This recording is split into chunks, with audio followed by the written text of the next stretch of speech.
네, 이번 시간에는 그 독해 컨텐츠를 가지고 어떻게 서머리를 하는지 그 부분에 대해서 설명을 해보도록 하겠습니다. 우리 그 잉글라이더 튜터 전용 교재는요, 온라인 잉글라이더하고 연결되어 있기 때문에 온라인으로 미리 지문, 문장을 예습하고 올 수 있습니다. 문장을 예습해서 오면 수업 시간에 해석하는 그런 시간을 줄일 수 있어요. 해석을 하게 되면 문장은 이해할 수 있겠지만 문단 이해는 어렵습니다. 그래서 여러분들은 문장을 해석해주는 그런 수업을 하는 게 아니고요. 문단을 이해할 수 있도록, 컴프레hen션 할 수 있도록 그러한 수업을 진행하면 좋을 것 같습니다. 첫 번째 리슨. 저희가 mp3를 제공하기 때문에 그것을 듣고요. 들리는 내용들을 한번 노트 테이킹 할 수 있도록 여기다 할 수 있도록 선생님들이 좀 지도해 주시면 좋을 것 같아요. 자, 그 다음에 중요한 부분이 있습니다. 지문이 나오죠. 자, 지문 보시면 특별하게 어려운 내용은 없어요. 해석으로 수업하게 되면 특별하게 어렵지 않게 진행할 수 있을 것 같습니다.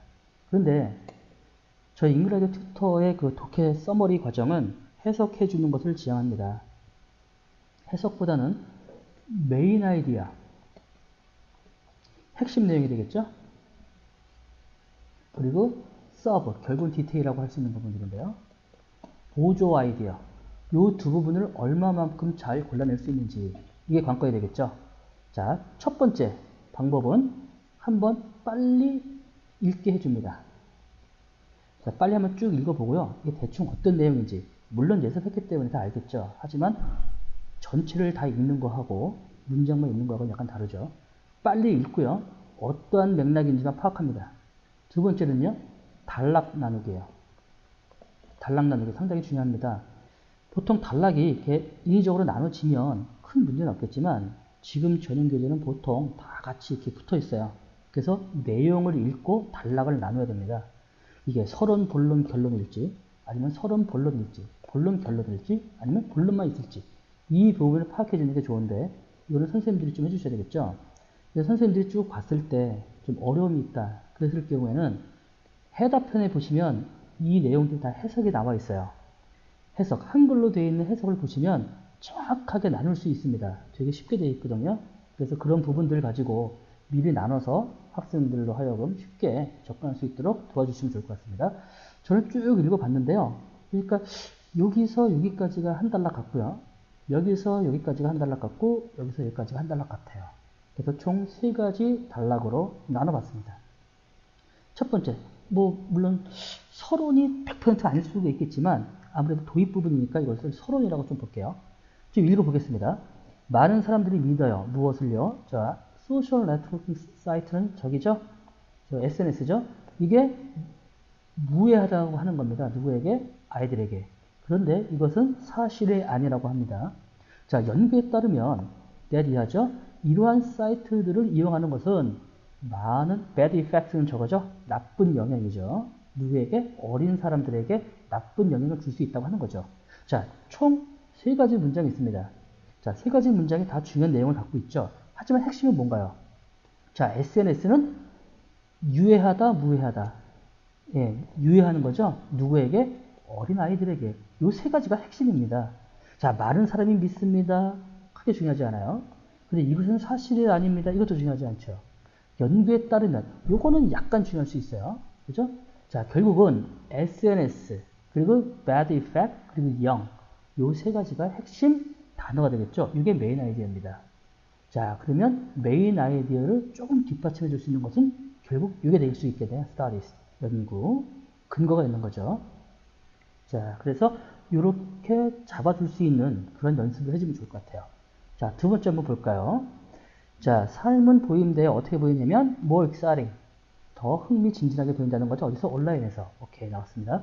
온라인에서 더 삶이 흥미진진하게 보인다. 오케이. 자, 이것은 아이들에게 어떤 영향을 끼치냐면 이건 무시한다는 거죠. 자, 실제 그들의 삶을 무시하게 만든다는 거죠. 자, 오케이. 이게 중요한 내용이고요. 또 이것도 중요한 내용이죠.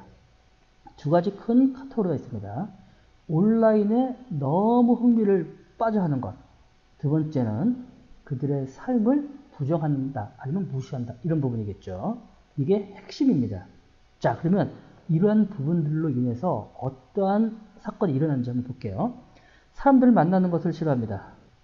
두 번째는 뭐냐면 너무나 많은 시간을 온라인에서 사용을 해요. 세 번째는 소셜 스킬, 사회적 무슨 기술이겠죠. 뭐 대인관계라든가 사회 적응력, 이러한 모든 기술들을 발달하기가 어렵다는 거죠. 세 번째. 네 번째는 뭡니까? 결국은 실생활, 실제 우리의 생활, 세계에서 살기가 어렵게 된다는 그런 결과가 나오게 되기 때문에요. 총 네 가지로 볼 수 있습니다. 자, 보겠습니다. 그러면 온라인에서 아주 너무 흥미진진하기 위해 하기 때문에 발생하는 일이 뭘까요? 자, 네 가지 중에서 이거겠죠. 그죠? 너무나 많은 시간을 보내는 거죠. 너무 재밌으니까. 그렇죠? 자, 이거 볼게요. 현실을 부정해요. 현실을 무시하는 거죠. 자, 현실을 무시하니까 어떤 결과가 나오죠? 당연히 사람 만나는 거 싫어하겠죠. 또 뭘 수 있을 그래서 사회적 그런 기술들, 능력들이 발달하지 않겠죠. 그래서 결국은 실생활에서 살기가 어려운 거죠. 사회에 부적응하게 되는 거겠죠. 자, 이렇게 나눠줄 수 있는 것. 이게 메인과 디테일을 정확하게 분석하는 힘입니다. 이게 100% 답이라고 할 수는 없어요. 하지만 여러분들이 봤을 때 어느 부분이 중요하고 어느 부분이 중요하지 않다. 이 부분을 선생님들이 미리 좀 찾아서 가시면 도움이 되실 것 같긴 하고요. 이러한 수업을 진행하면서 나왔던 포트폴리오들은 우리 튜터분들끼리 계속 공유하면서 아, 다른 지역의 다른 학생들은 이렇게 생각하는구나. 이런 부분들을 서로 공유한다고 하면 수업이 훨씬 더 원활하게 진행될 것 같습니다. 자, 이런 부분들이 서머리의 아주 기본이고요. 이렇게 서머리 하는 기본적인 뼈대만 잡게 되면 그 다음에는 뭐 컴프레hension은 하면 되겠죠. 그 다음에 여기가 진행이 됩니다.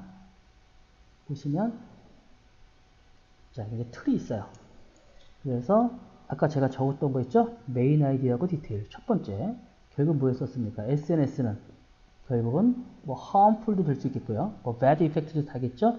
그 다음에 young 혹은 뭐 children 다 될 수 있습니다. 디테일은 뭐 study 정도 되겠네요. 그죠? 이 정도 넣어주시면 좋을 것 같습니다.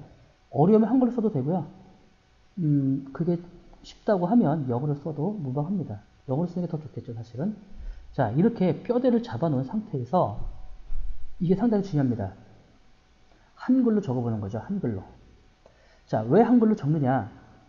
논리를 강화시키기 위해서요, 한글로 쓰는 겁니다. 바로 단어만 가지고 영어를 쓸 수 있는 능력이 되면 좋겠지만 그게 쉽지 않아요. 그래서 단어를 가지고 한글로 먼저 적어보는 것, 이게 상당히 중요합니다. 한글로 일목요연하게 적어보고요. 이 내용을 가지고 영작을 하는 건데 한글로 적는 부분들은 여기서 단어에서 있었던 부분들을 논리적으로 적는 거죠. 근데 영어로 쓰는 것은 이 한글을 가지고 영작하는 건 아닙니다. 이 한글은요, 단어를 가지고 바로 영작하는 데 있어서 어려움을 겪기 때문에 논리를 좀 잘 한번 세워보자, 세팅하자. 그런 개념에서 넣는 거고요. 이거를 가지고 영작하면 안 됩니다. 그래서 그런 부분들은 여러분들이 잘 활용할 수 있도록 좀 연습을 시켜주시면 좋을 것 같긴 하고요. 영어로 쓰는 데 있어서 좀 어려움을 겪는 학생들이라고 하면 굳이 이건 안 해도 됩니다. 그냥 한글까지만 쓰고요. 점차 실력이 늘어가게 되면 영어로 쓰는 연습을 시켜주시면 도움이 되실 것 같긴 하고요. 이것도 역시 정답이 없습니다. 그러니까 여러분들은 무엇만 다루시면 좋으냐면 전혀 얼토당토하지 않은 이야기가 있는지 없는지, 그리고 문법적으로 너무나 큰 오류가 있는지 없는지 이 두 부분만 봐줘서 체크만 해주시면 기본적인 첨삭이 될 수 있겠죠. 자, 이 부분 상당히 중요한 거니까요. 여러분들 열심히 연습하시기 바라겠습니다. 다음 시간에는 사진묘사에 대해서 공부하도록 하겠습니다.